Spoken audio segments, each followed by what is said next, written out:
Hey everyone, Nukin here and welcome. I'm going to be revealing Darth Traya's kit and it is my pleasure to do so because it's pretty good. She is the raid reward chase character for the upcoming Sith Triumvirate raid. You're actually looking at her right now when you face her in Phase 3 in this video at the moment. I'll be covering her basics, I'll go over her kit a little bit more in depth. I'll do some basic theory crafting for Arena towards the end of the video. As always, the timestamps are going to be below in the description and pinned in the comments. Make sure you give this video a thumbs up if you liked it or if you learned anything new. And if you're new here, make sure you hit that subscribe button. I make videos all the time and I think they're pretty good. So without further ado, let's get into Darth Traya.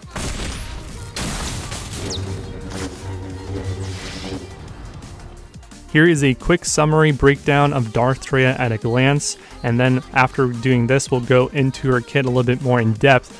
Darth Traya is a dark side support Sith leader. She is a Sith support who punishes enemies for relying on others. She's the Sith raid reward chase character, similar to how you get shards from the Rancor and the tank raid for Han Solo and General Kenobi. For the upcoming Sith Triumvirate raid, you're going to get character shards for Darth Traya. She has a basic attack, 2 specials, a leadership ability, and a unique, and 2 of her abilities have Zetas. Alright, let's dive into her kit, starting with her unique. Compassion is weakness. So this is a Zeta ability, and it reads, when an ally suffers a debuff, Traya gains 10% bonus protection stacking until the end of her next turn. At the start of each Sith ally's turn, Traya is going to dispel all debuffs on them, deal damage equal to 5% of their max health for each debuff that was dispelled, and when allied Nihilus and Scion are critically hit or inflicted with a debuff, Traya gains 12% offense stacking for 2 turns. So this is a great ability. So this ability screams arena viability to myself because you have the capability of cleansing the debuffs on your Sith allies. Even though it's dealing damage to their max health, it's way worth it to dispel all the debuffs in arena. You have a support character that has the potential to start doing damage like an attacker with offensive stacking for 2 turns, not just 1. You have Sith Triumvirate synergy with Nihilus and Scion, which are already good heroes. They all seem to have sort of Phoenix-like unique synergy with one another, and because she can gain bonus protection, she can stay alive longer in the battlefield and also do more damage overall than maybe some glass cannon DPS attackers. Alright, so now let's go into her leader ability, Lord of Betrayal. So this is also a Zeta ability, and it reads, Sith allies have 40% critical avoidance and 40% potency. When a debuffed enemy takes damage, all Sith allies are going to recover 10% health. When an enemy uses an ability outside of their turn, they take damage equal to 35% of their max health, and this damage can't defeat enemies though. And when an enemy gains a buff outside of their turn, they lose 50% offense until the end of their next turn. So this is another great ability, and at the moment I'm not sure whether the unique or the leadership is stronger. They're both excellent.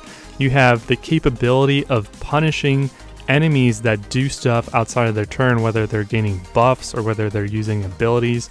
50% offense damage mitigation with the 40% critical avoidance that the leadership brings means they're not going to be doing much damage to your team, and you already have a lot of survivability because you're going to be gaining 10% health on your Sith allies whenever you're damaging debuffed enemies, which is going to be quite often because there's going to be a lot of debuffs on those characters that they use on their abilities, and then you have the potency to land that from the leadership. So super awesome ability, I like it. Now let's move into her basic, which is called Deceptive Strike. So it is a single target special damage attack that inflicts the Daze debuff for 2 turns, and Traya is going to inflict all debuffs on allies to the target enemy for 1 turn, and if any debuffs were inflicted, you're going to reduce the cooldown of her Saber Storm special by 1.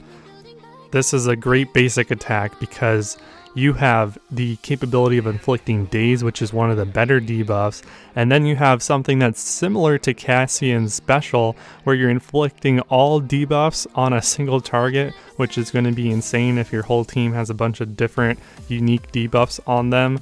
And then the capability of reducing specials is quite strong, so yeah, good basic. And here is that special that the basic attack is reducing the cooldown of. So it is called Saber Storm. It has a cooldown of 4, but keep in mind you can reduce it with her basic attack. It's a single target special damage attack that inflicts the Tenacity Down debuff. And if Traya has full health, you're going to deal damage a second time and inflict the ability block debuff for 2 turns. And if the target is buffed, you're going to deal damage a third time, an additional time, and inflict healing immunity for 2 turns. So this is a great special attack as well. Tenacity Down, ability block, healing immunity. She has a lot of debuffs that she's going to be landing on your enemies and your foes. Also, this attack can't be evaded, which is great.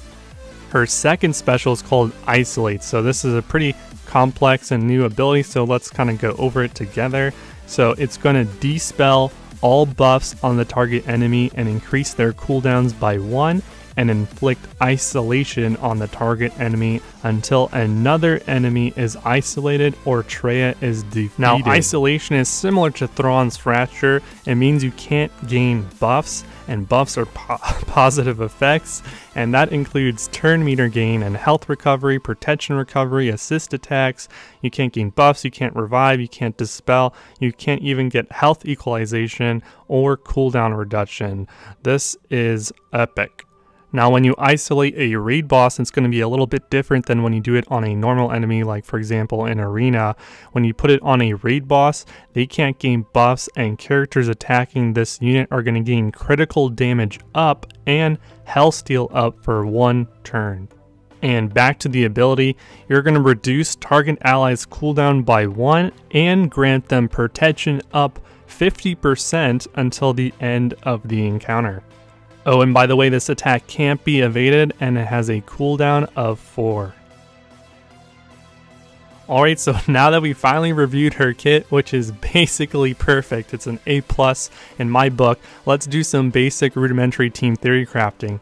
So in my opinion, Darth Traya's leadership ability is superior to all other previous Sith leadership, so I think she's going to dethrone everyone, including Emperor Palpatine, who is the most popular Sith leader right now. You don't need to run her in a leadership position, so if you already Zated Palpatine, you could run her on the team as a 5th character, for example, but her leadership is superior. Now, for the rest of the team, the potential core will be the rest of the Sith Triumvirate, Darth Nihilus and Darth Sion. She has specific unique synergy with them, so potentially you might want to run at least one other Sith Triumvirate member, maybe all 3. So now you have Darth Traya, Nihilus, and Sion, so you have 3 characters. Now you have room for 2 more characters on the team. Sith Trooper is getting a buff with auto taunts, and one of his weaknesses was the capability of him getting buff immunity, but you can basically cleanse that with Darth Traya, so Sith Trooper is going to become even a better tank, who's even harder to kill with the critical avoidance, health recovery, offense reduction on enemies, etc. So I'm putting in Sith Trooper there, and now you're down to your 5th character slot. And then for the last slot, the 5th slot, if you want to continue the dark side Sith train, you have not too many options remaining because there's not that many Sith characters in the game at the moment, but you have some good ones remaining. You have Palpatine, you have Sith Assassin, you have Sith Marauder. Sith Assassin's going to be providing your team extra turn meter. Sith Marauder is an attacker on the team, which is going to be good because you don't have an attacker with the potential core and the leadership yet. And then Palpatine is just an overall great Sith character.